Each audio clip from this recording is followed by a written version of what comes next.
ومجمع القوم الكرام فبلغنا ما طلبنا من مطالب ومرامي من مطالب ومرامي.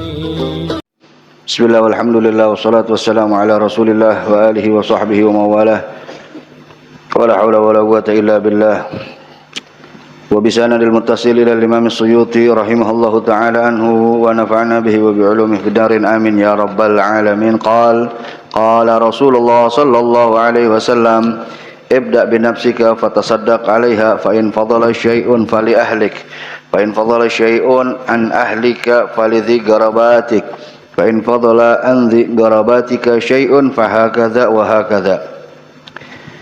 Ibda, mulailah siapa engkau binafsika dengan dirimu, fatasaddaq maka bersedekahlah siapa engkau alaiha atasnya dirimu, fa in fadala dan jika ada kelebihan apa syai'un sesuatu fali ahlika maka untuk keluargamu, fa in fadala syai'un dan jika ada kelebihan lagi apa syai'un sesuatu an ahlika dari keluargamu falidhi qarabatika maka untuk kerabatmu, fa in fadala dan jika ada kelebihan an dhi qarabatik dari kerabatmu apa syai'un sesuatu fahakadha maka untuk ini wahakadha dan juga untuk ini. Wa qala Nabi alaihi salatu wassalam ibda, mulailah siapa engkau biman dengan orang yang ta'ulu menafkahi menanggung siapa engkau. Wallahu a'lamu bissawab. Assalamualaikum warahmatullahi wabarakatuh. Bismillah walhamdulillah wassalatu wassalamu ala rasulillah sayyidina Muhammad ibn Abdullah wa ala alihi wa sahbihi wa mawalah wa la hawla wa la quwata illa billah. Subhanaka la ilma lana illa ma 'allamtana innaka antal alimul hakim. Rabbi shrah li sadri wa yassir li amri wahlul 'uqdatam min lisani yafqahu qawli.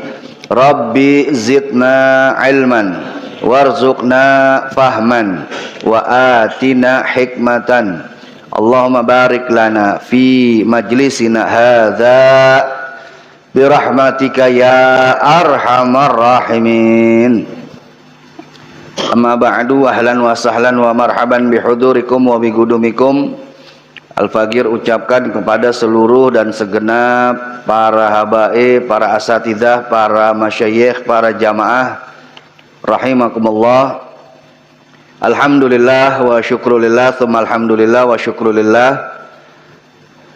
Berkat taufik, hidayah, inayah, riayah, hirasah wa himayahnya Allah subhanahu wa ta'ala, malam ini kembali tergerak hati kita, ringan langkah kita, sehat afiat jasmani dan rohani kita, luang pula waktu kita sehingga kita dapat kembali berkumpul, dapat kembali bersilaturahmi dalam rangka menghadiri, mengikuti, mensyiarkan majelis rutinan yang rutin kita selenggarakan di Pondok Pesantren Rubat Huraidhah ini. Dan mudah-mudahan duduknya kita, kumpulnya kita terhitung sebagai amal ibadah kita di sisi Allah subhanahu wa ta'ala. Dan semoga Allah subhanahu wa ta'ala memberikan ganjaran yang berlipat ganda dari dunia hingga akhirat. Amin ya rabbal alamin. Dan juga duduknya kita di sini, kumpulnya kita di sini, semoga terhitung dalam rangka silaturahmi, yang mudah-mudahan dengan silaturahmi ini Allah subhanahu wa ta'ala panjangkan umur kita, Allah berkahi usia kita, Allah mudahkan, Allah lancarkan, Allah gampangkan rizki kita sekalian. Amin ya rabbal alamin. Dan juga semoga duduknya kita, kumpulnya kita pada malam hari ini dihitung pula dalam rangka thalabul ilm, dalam rangka menuntut ilmu. Salah satu kewajiban kita yang tidak boleh kita tinggalkan sampai ajal menjemput kita. Sebagaimana yang Nabi SAW sampaikan, utlubul ilma minal mahdi ilal lahdi. Carilah ilmu tuntutlah ilmu minal mahdi, dari mulai kita dalam buayan, dari semenjak usia dini, ilal lahdi, sampai kita masuk ke liang lahat. Kenapa kita diperintahkan untuk menuntut ilmu, untuk mencari ilmu? Karena Allah Subhanahu wa ta'ala menciptakan kita, menghadirkan kita di muka bumi ini dengan satu tujuan. Dan tujuan itu tujuan yang sangat mulia. Tujuannya tidak lain tidak bukan adalah untuk beribadah kepada Allah. Allah nyatakan di dalam Al-Qur'an, faqala ta'ala wa ma khalaqtul jinna wal insa illa liya'budun. Dan tidaklah aku ciptakan jin, kata Allah Subhanahu wa ta'ala, wal insa, dan juga manusia. Dari ayat ini ketahuan yang diciptain jin duluan sebelum manusia. Jadi dulu sebelum manusia diamanatkan oleh Allah Subhanahu wa ta'ala untuk mengelola bumi ini, Allah Subhanahu wa ta'ala berikan amanat tersebut kepada Banul Jan, kepada bangsa jin. Tapi akhirnya bangsa jin ini mereka saling bermusuhan, saling berpecah belah, menumpahkan darah, sampai akhirnya Allah Subhanahu wa ta'ala utus para malaikat untuk mengusir mereka. Akhirnya mereka lari ke lembah-lembah, ke lereng-lereng, dan ke tempat-tempat tertentu, dan mereka tidak lagi diamanatkan oleh Allah Subhanahu wa ta'ala untuk mengelola bumi ini. Dan pada akhirnya Allah Subhanahu wa ta'ala amanatkan pengelolaan bumi ini kepada manusia. Jadi dari ayat tersebut Allah Subhanahu wa ta'ala menyatakan bahwa tidaklah aku ciptakan bangsa jin dan juga bangsa manusia illa melainkan liya'budun, melainkan untuk mereka selalu senantiasa beribadah kepadaku.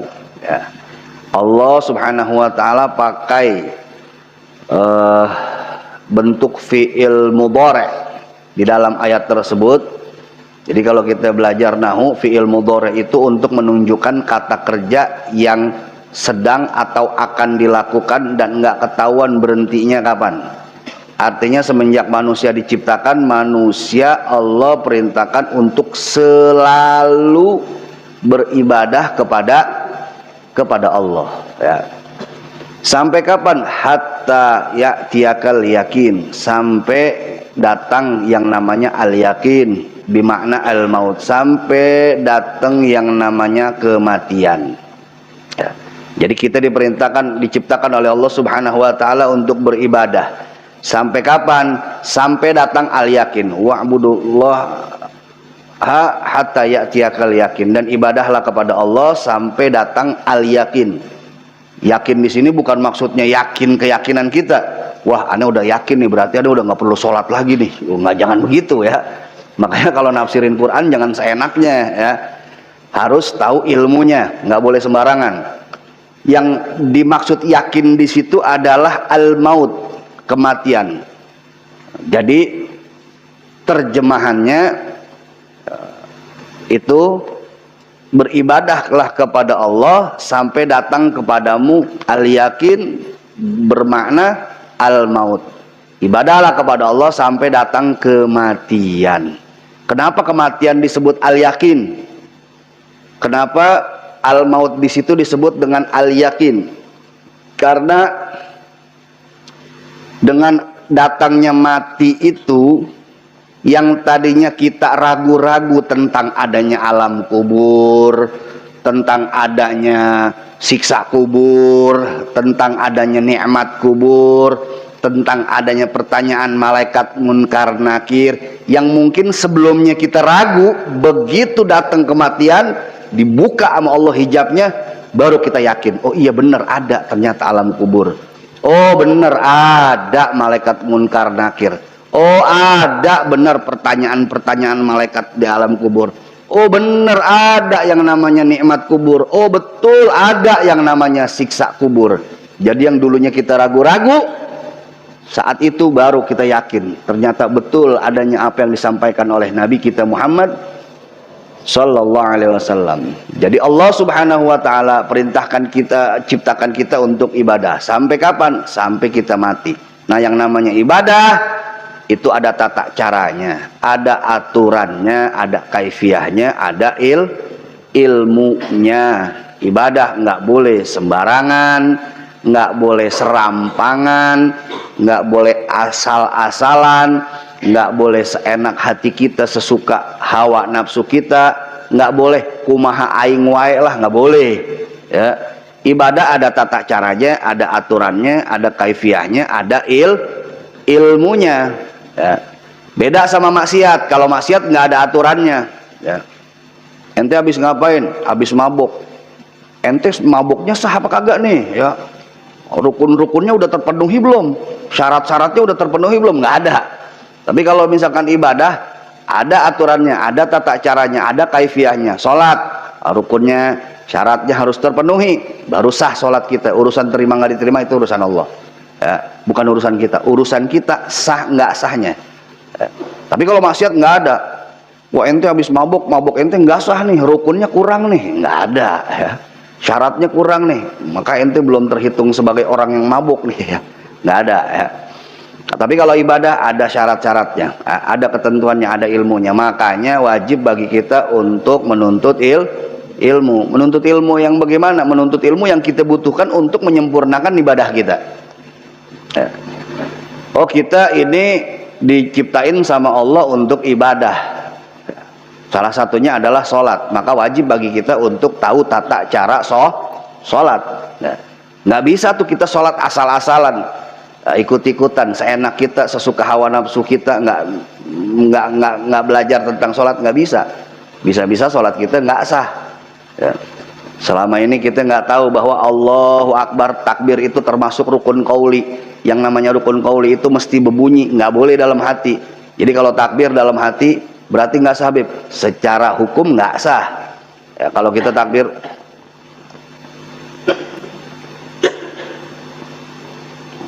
begitu ditanya habis sholat, ente kenapa nggak suara takbirnya? Aneh takut ria, tolol. Bukan takut ria lo ya nggak sah. Kenapa? Karena takbir termasuk rukun qauli, rukun yang berkaitan dengan ucapan yang mesti diucapin. Kalau nggak bersuara, nggak kedengeran nama kuping kita, ya nggak sah ya. Nah, makanya ya penting bagi kita belajar ilmu yang semacam ini ya. Ada orang yang pengen jadi sufi ceritanya, pengen kholwat, pengen menyendiri. Dia nggak mau ada di tengah manusia, sebab katanya kalau di tengah-tengah manusia ibadah kagak khusyuk. Karena pengen menyendirilah dia. Cari tempat di gunung, begitu lagi mau naik ke atas gunung, di tengah jalan dia ngeliat ada bangkai burung kecil, kesian dia ngeliat. Dia ngeliat, ya Allah kesian amat itu burung kecil ya, bangkainya tuh ya. Terus dia ingat, oh iya kita ini sebagai makhluknya Allah harus juga berkasih sayang kepada makhluk Allah yang lainnya. Dikantongin sama dia tuh burung pipit yang mati tadi, ngantongin bangkai burung. Dia lanjutin perjalanannya sampai tempat yang dia tuju, dia ibadah di situ, dia sholat, dia munajat sambil ngantongin bangkai yang ada di kantongnya tadi. Setelah beberapa lama baru dia turun. Begitu turun dia ingat, oh iya ada bangkai burung di sini, dia taruh lagi, dikuburin. Nah itu selama dia di atas tuh sholat ya. Karena dia nggak ngerti bahwa sholat itu syaratnya harus suci badan, suci tempat, suci pakaian. Sedangkan dia ngantongin bangkai, suci gak tuh? Nggak suci. Berarti sah gak sholatnya? Nggak sah ya.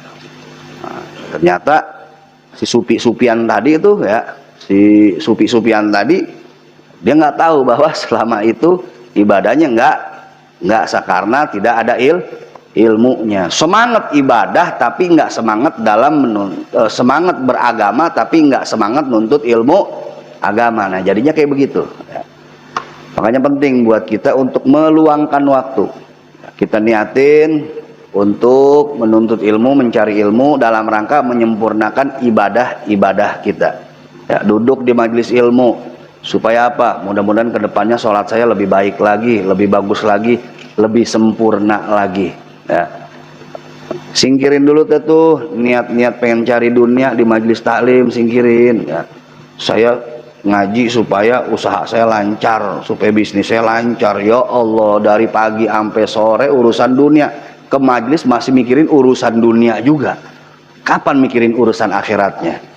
Kalau ente ngejar dunia, dunia bakal makin lari dari ente. Tapi kalau ente ngejar akhirat, akhirat ngedeket, dunia ngejar-ngejar ente.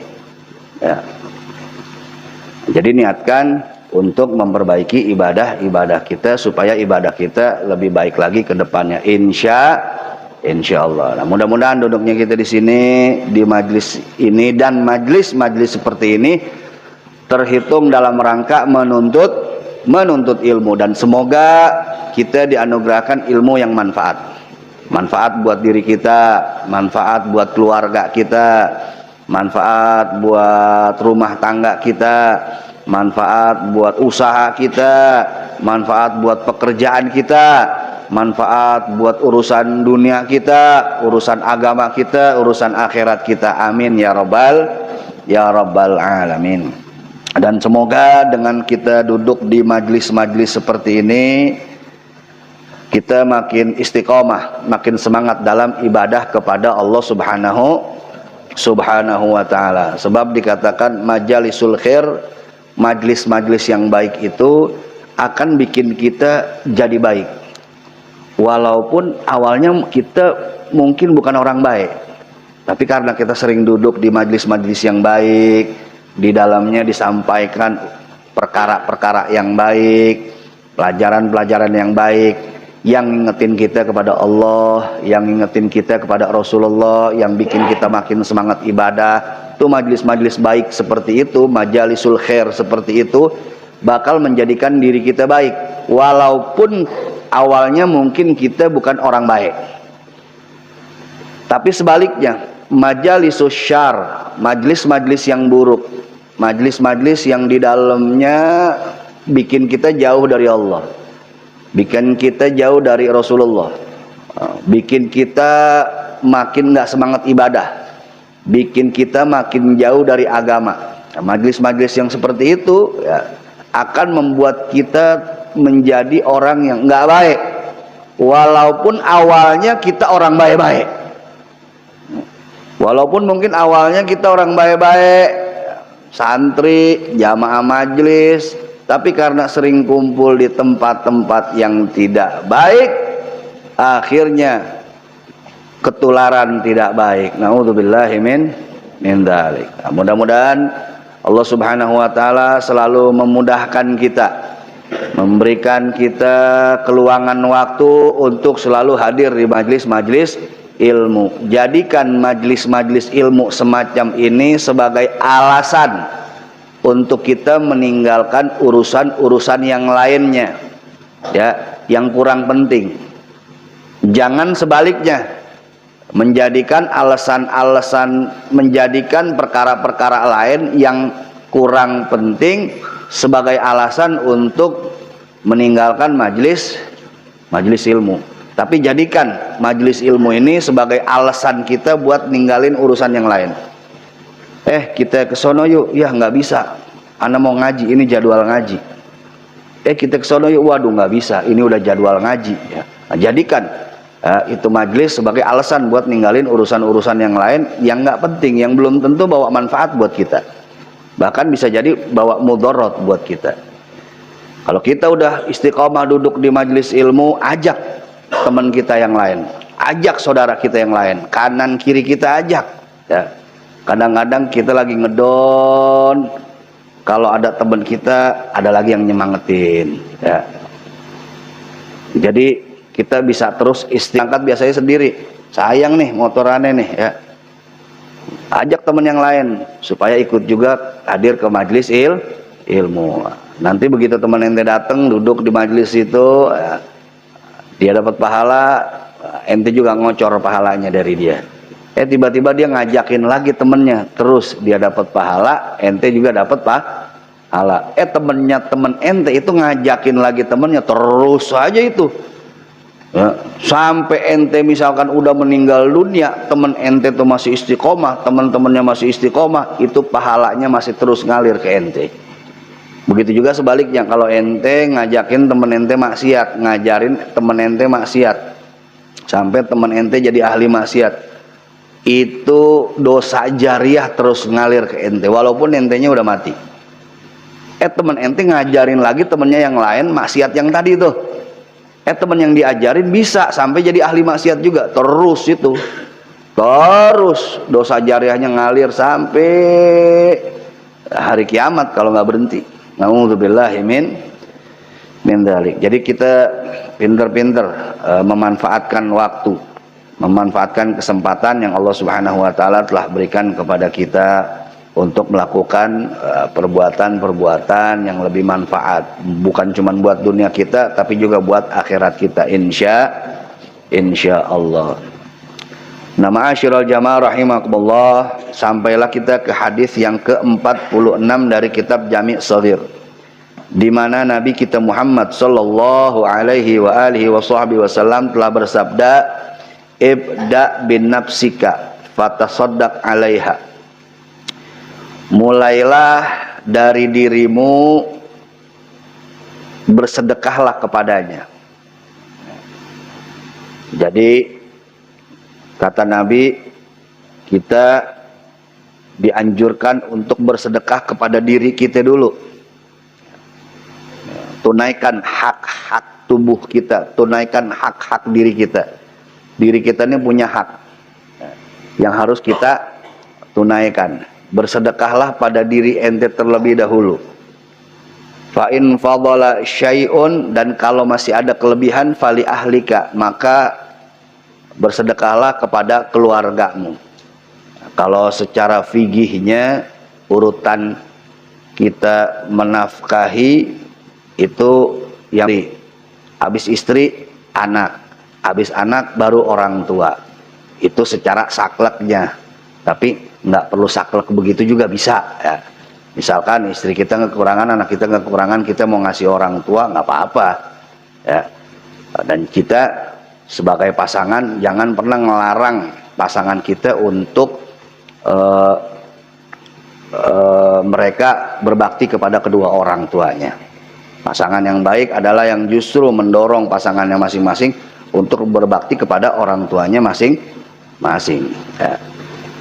Nah, kemudian kalau misalkan fa'in fadhala syai'un an ahlika, dan kalau masih ada kelebihan dari keluargamu, keluarga kita udah kita nafkahin, udah kita sedekahin nih, falidzi qarabatik, maka bersedekahlah kepada kerabatmu. Siapa sih yang dimaksud kerabat? Bukan kerabat kotak, bukan. Kerabat kalau dalam Islam itu orang yang punya pertalian darah dengan kita.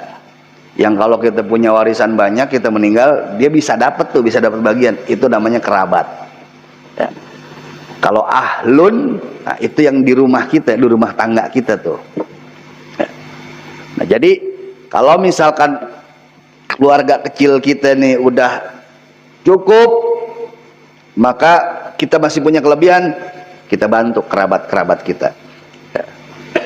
Fa in fadhala an dzi qarabatik syai'un, dan jika masih ada kelebihan dari jatah kerabatmu, fahakaza wa hakaza, maka untuk yang ini dan untuk yang ini, sambil Nabi mengisyaratkan kanan dan kiri. Artinya buat orang-orang yang ada di sekitar kita, yang kanan, yang kiri ya. Fahakaza wahakaza, dengan mengisyaratkan Nabi nunjuk kanan dan nunjuk kiri. Maksudnya adalah orang-orang yang di sekitar kita, bantu mereka ya. Kemudian di hadis yang selanjutnya, hadis yang ke-47, ibda biman ta'ul, mulailah dari orang yang menjadi tanggungan kalian ya. Nah, hadis ini merupakan salah satu bukti bahwa Islam sebagai agama yang syamil wa kamil, agama yang komprehensif, yang menyeluruh, wa kamil, dan sempurna.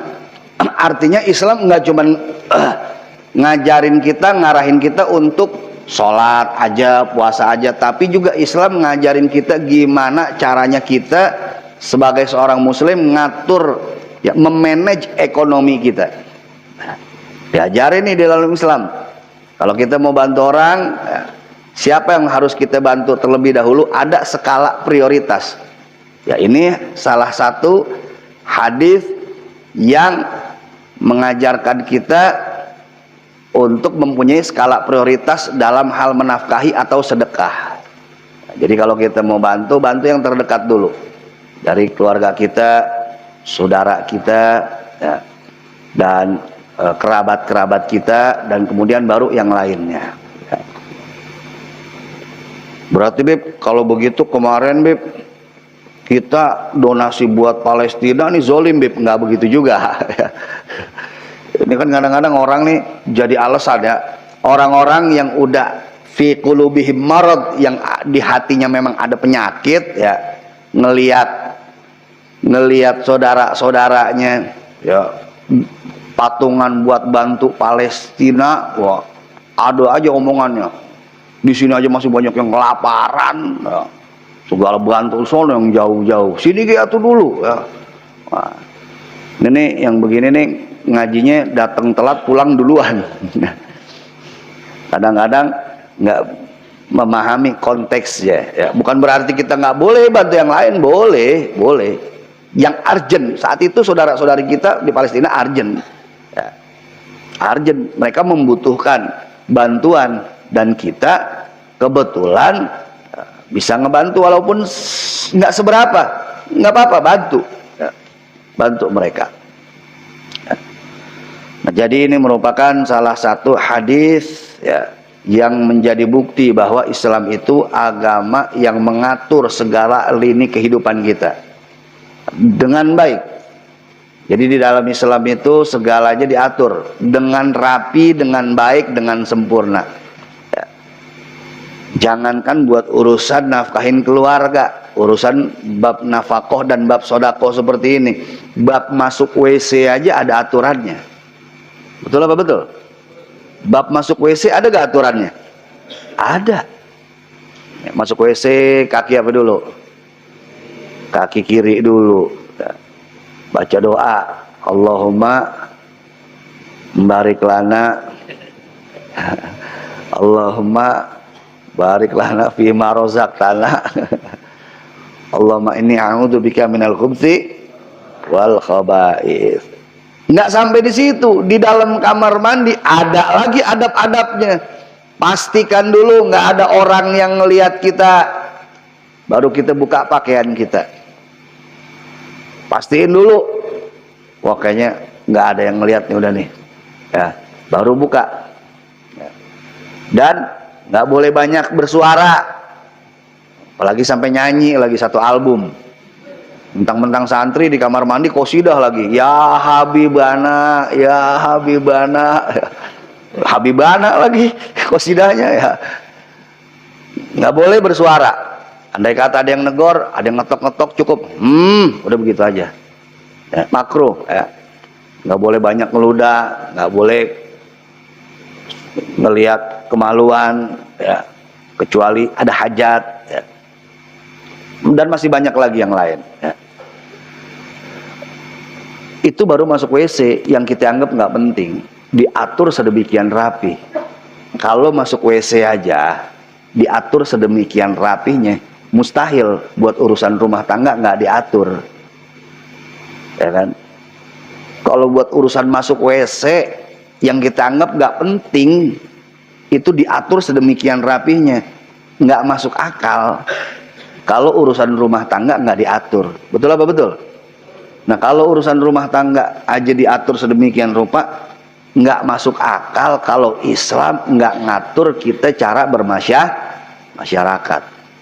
Kalau cara bermasyarakatnya aja diatur sama Islam, nggak masuk akal kalau Islam nggak ngajarin kita untuk bagaimana caranya memilih pemimpin. Ya. Wah, kampanye lebih, bukan kampanye, bukan. Ya. Cuman di dalam Islam diajarin gimana sih cara milih imam, ya, layaknya kita milih imam sholat. Imam sholat itu kita pilih yang bacaannya paling fasih, ya, yang bacaannya paling fasih. Maksudnya apa? Kalau kita mau pilih pemimpin, pemimpin yang komunikatif, yang kalau nyampein sesuatu itu bisa dipahami jelas sama masyarakat dari mulai tingkat bawah sampai tingkat atas, supaya mereka nggak salah paham. Ya. Pemimpin yang baik itu pemimpin yang bisa menyampaikan masalah yang rumit, yang ribet, yang ngejelimet dengan bahasa yang sederhana. Ya. Itu pemimpin tuh, dijelasin dengan bahasa yang sederhana, sehingga orang yang pendidikannya rendah sekalipun paham. Nah, selama ini kan pemimpin banyak, tapi ketika mereka menyampaikan informasi, karena bahasanya kurang komunikatif, bahasanya kurang gampang dicerna sama masyarakat, akhirnya masyarakat banyak yang salah paham. Jadi imam itu, pemimpin itu harus fasih dalam menyampaikan gagasannya, fasih dalam menyampaikan keputusannya, sehingga dari mulai yang tingkat elit sampai yang alit, ya, dari yang tinggi sampai yang rendahan itu paham. Tuh, akan di dalam sholat kita cari imam yang bacanya paling fasih, ya. Kemudian apalagi yang lebih, kalau dua-duanya fasih nih, yang lebih berumur, yang lebih tua, yang lebih senior, dalam artian yang lebih banyak pengalamannya, ya, yang lebih banyak pengalamannya. Oh, dua-duanya sama-sama berpengalaman. Terus yang bagaimana? Ya, cari yang lebih dulu tinggal di situ, yang pribumi. Maksudnya apa? Yang lebih paham keadaan, situasi dan kondisi masyarakat. Oh, dua-duanya sama-sama asli situ. Pilih yang lebih good looking. Apa good looking? Ngerti sih lu ya? Ora. Yang lebih enak dipandang. Lebih enak dipandang. Makanya para nabi, para rasul itu mukanya ganteng-ganteng. Ya. Bukannya berarti yang jelek nggak bisa jadi pemimpin, bukan. Maksudnya di sini secara konteks yang lebih disukai oleh masyarakat. Kan orang ganteng mah bawaannya enak aja dilihatnya ya. Udah jelek, gede adat lagi, orang udah enak banget, ya kan? Yang lebih disukai masyarakat, diajarin tuh cara milih pemimpin bagaimana. Nah, terus yang di belakang imam itu nggak boleh sembarangan orang, harus yang berilmu juga. Kalau imam melakukan kesalahan, ini yang paling dekat sama imam nih, yang negor. Ya. Imam baca, misalkan surah salah, yang berhak negor ini yang lebih dekat, bukan yang sok belakang. Woi, salah imam, woi. Enggak, yang lebih dekat. Dan kalau imam salah, ini yang belakang kudu negor. Misalkan, ya, sholat zuhur, rakaat kedua, imam enggak duduk tasyahud awal, yang belakang ini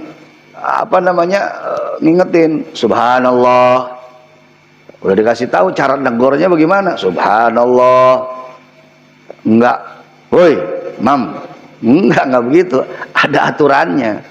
Nah, makanya yang dekat-dekat pemimpin ini, kalau pemimpin bikin kesalahan wajib negor. Kalau nggak negor, dia ikut dosa juga. Dia ikut dosa juga. Siapa tuh? Ya DPR, menteri-menteri. Ya, kalau ketika pemimpin bikin kebijakan salah, ya dia wajib negor. Ya penasehat, presiden, ya, apa namanya tuh, Antimpres atau apa tuh ya, dia wajib negor. Ya, kalau misalkan si presiden, si pemimpin melakukan kesalahan. Ya. Jadi diajarin luar biasa dalam Islam itu. Ya. Dari mulai hal kecil masuk kamar mandi sampai bernegara itu diajarin. Diatur sedemikian rapi dalam Islam. Alhamdulillahirabbil alamin. Nah, ini juga merupakan urutan skala prioritas dalam bersedekah. Ya. Dan kita tahu sedekah ini luar biasa manfaatnya, luar biasa fadilahnya, luar biasa balasannya. Ya. Ma naqasa malun min shadaqatin, atau mana qasat shadaqatun min malin. Ya. Harta yang kita sedekahkan itu tidak akan berkurang, bal yazdad, bahkan kata Nabi bakal bertambah, bakal selalu bertambah. Nabi ngomongnya nggak sekali tapi sampai berkali-kali. Ya.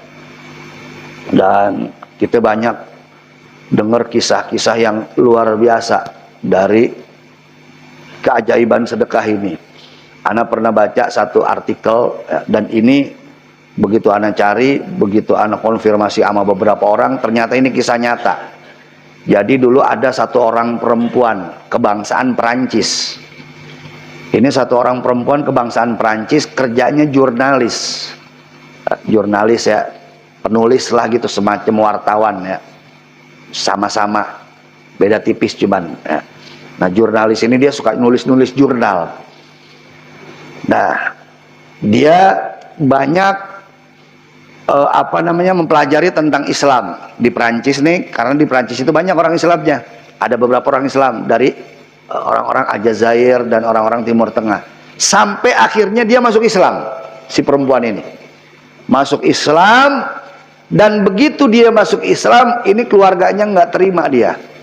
Karena di Prancis nih dahsyat. Ya. Islamofobianya tinggi di Prancis tuh. Islamofobianya tinggi di Prancis. Nah, dulu ada kartun apa itu? Kartun apa itu yang di Prancis tuh? Jilan Posten apa tuh yang bikin karikatur Nabi Muhammad ya. Karena Islamofobianya, ketakutan terhadap Islam ini tinggi di Prancis. Makanya begitu si perempuan ini masuk Islam, dimusuhin sama keluarganya. Sampai akhirnya karena dia dimusuhin sama keluarganya, tapi dia nggak mau musuhin keluarganya. Dia masih tetap berhubungan baik sama keluarganya, walaupun keluarganya memperlakukan dia udah nggak baik. Sampai akhirnya dia memutuskan pindah ke Maroko, pindah ke Maghrib, ke Maroko. Begitu pindah di Maroko, belum berapa lama tinggal di Maroko, tiba-tiba dia terserang penyakit. Kena penyakit lemes, sakit ya. Terus dia check up ke dokter, ternyata dia divonis kanker. Dan kankernya itu makin hari makin bertambah bahaya. Sampai akhirnya divonis si perempuan ini kanker stadium 4. Ya, stadium 4. Sampai-sampai si dokter ini nyaranin sama dia, ini kita udah mentok deh. Ente mah tinggal nunggu waktu aja. Ya, udah tinggal nunggu waktu. Itu dokter yang ngomong. Paling sebulan lagi, umur ente nggak lama. Dokter ngomong apa adanya dah, karena memang ini udah stadium 4. Ya udah. Dia kabarin keluarga yang di Perancis ya. Saya minta maaf kepada keluarga kalau ada salah selama ini begini begitu. Saya ini divonis kanker stadium 4. Nah, keluarga yang di Perancis nyalahin dia. Syukurin lu. Nah, kan kualat kan lu gara-gara masuk Islam tuh. Ya.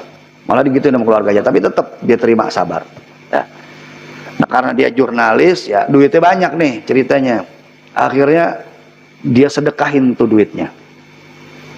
Hartanya di tabungannya dia sedekahin. Nah, dia pikir udah tinggal sebulan lagi buat apa? Keluarga dia nggak punya, ahli waris dia nggak ada, dia belum nikah. Ya udahlah, akhirnya dia sedekahin tuh hartanya. Dia sedekahin semuanya. Dia sisakan hanya untuk kehidupannya dia selama sebulan, sambil nunggu kematiannya dia. Dikeluarin semua, disedekahin. Nah, ternyata lewat sebulan nggak mati-mati juga. Terus berlanjut sampai akhirnya 2 bulan. Malah justru dia malah lebih sehat. Yang tadinya lemas, suka sering capek, malah sekarang lebih sehat, lebih semangat. Ya. Masuk waktu 3 bulan, tuh kankernya dia udah kayak hilang begitu. Dia udah nggak ngerasa sakit lagi. Sampai akhirnya setelah lewat 3 bulan, dia datang lagi ke dokter. Yang waktu itu vonis dia tinggal sebulan lagi. Dia samperin tuh dokter, dia mau check up. Begitu dokter lihat, loh kaget. Ente masih hidup ya? Masih hidup ente? Iya dok, saya juga nggak tahu nih. Ini udah 3 bulan lewat masih hidup juga. Iya, saya nggak tahu dok. Coba tolong diperiksa. Periksa lagi sama dokter. Ternyata kankernya hilang. Subhanallah, kankernya hilang. Kankernya hilang, dicek lagi sama dokter. Ternyata benar, nggak ada lagi kankernya. Dan dia divonis udah sehat. Sehat udah. Nggak ada lagi penyakitnya, udah hilang begitu aja.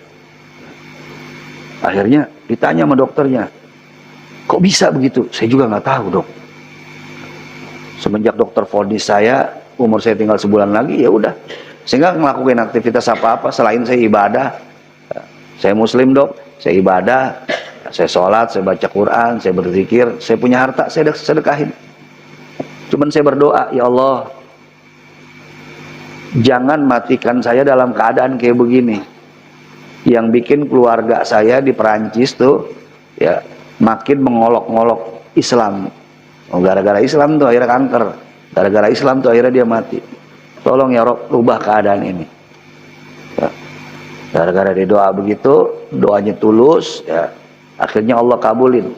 Dan juga dengan sedekahnya dia yang bisa mengangkat bala, mengangkat musibah, dan Allah Subhanahu wa taala sembuhkan dia dengan sesembuh-sembuhnya. Sampai akhirnya dia kembali menjadi jurnalis, sehat, sekarang sehat.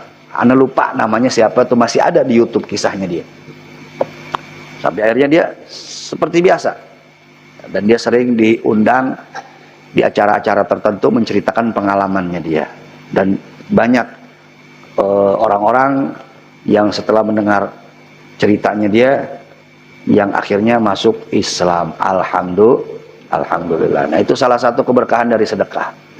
Dan sedekah ini amalan yang nggak bakal putus sampai walaupun kita udah mati. Ada 3 amalan yang pahalanya ngalir terus, ilmu yang manfaat, anak yang soleh yang selalu mendoakan kita, dan juga sodakoh jariah. Kita bersedekah. Sedekah yang kita keluarkan itu pada intinya bukan kita keluarkan.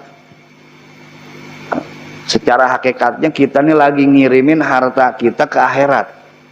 Tuh sedekah tuh bisa kita ibaratkan kurir. Kayak apa? Kayak JNT, JNE begitu tuh. Kita nitipin duit kita di masjid, di pondok pesantren, tuh duit kita nggak hilang, tetap jadi duit kita, dan bakal kita bisa ambil lagi, bahkan berkali-kali lipat. Cuman nggak di dunia, di akhirat nanti. Ya. Kita keluarin 100.000 duit kita nih di dunia untuk bantu pondok, untuk bantu pesantren, untuk bantu masjid, ya, untuk bantu dakwah. Yang kita keluarkan tuh, itu bukannya hilang. Secara hakikatnya tuh kita lagi nitipin sama kurir. Bisa kita analogikan seperti itu. Kita lagi nitipin sama kurir, dianterin sama kurir ke akhirat. Nanti begitu kita udah di akhirat, bisa kita ambil lagi tuh duit. Bahkan bukan cuma 100.000, bisa berkali-kali lipat tuh duit. Justru duit-duit yang kita pakai tuh, kita pakai nongkrong di kafe, kita beliin kendaraan, kita bikin modif-modifan ini. Nah, justru itu yang bukan harta kita, yang bakal hilang begitu aja. Ya. Nah, kalau harta yang kita keluarkan, kita sedekahkan, baik itu kepada keluarga kita atau kepada yang lainnya, justru itulah harta kita yang sesungguhnya, yang bakal kembali kepada kita nanti di akhirat. Alhamdulillahirabbil alamin. Mudah-mudahan bermanfaat. Wallahu a'lam bishawab. Ma'asyiral jamaah rahimakumullah, telah yang bisa Al-Fagir sampaikan Mudah-mudahan bermanfaat dan semoga apa yang disampaikan tadi dapat difahami, dapat dimengerti, dan insya Allah bisa kita amalkan. Ya, alhamdulillah, walaupun pada malam hari ini turun hujan, ya, mungkin ada beberapa jamaah yang biasanya hadir nggak bisa hadir karena mungkin di wilayahnya masih hujan, ya, atau mungkin udah keenakan selimutan, ya. Tapi alhamdulillah tidak mengurangi semangat antum yang masih bisa hadir, ya. Wa nazalna minas sama'i ma'an mubarakah. Ya. Itu air hujan bisa menjadi air yang membawa keberkahan buat kita. Ya. Tergantung situasi dan kondisinya. Nah, mudah-mudahan berangkatnya antum dari rumah kehujanan, itu hujan setiap tetesnya jadi saksi di hadapan Allah nanti bahwa antum malam ini hadir ke majelis ilmu, dan mudah-mudahan dapat menjadi kebaikan buat antum semuanya. Amin ya rabbal alamin. Dan kita baca suratul Fatihah.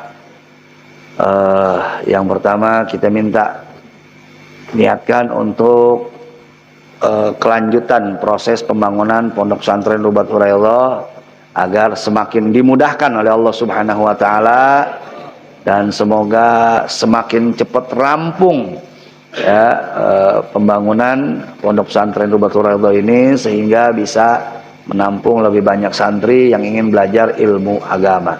Bil qabul, Al-Fatihah.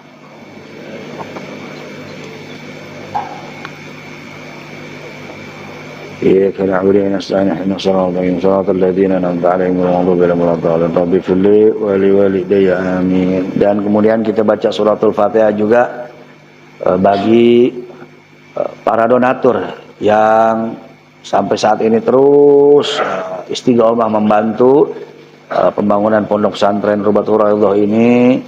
Mudah-mudahan Allah Subhanahu wa taala balas dengan berbagai macam kebaikan yang berlipat ganda dunia akhirat. Bil qabul, Al-Fatihah.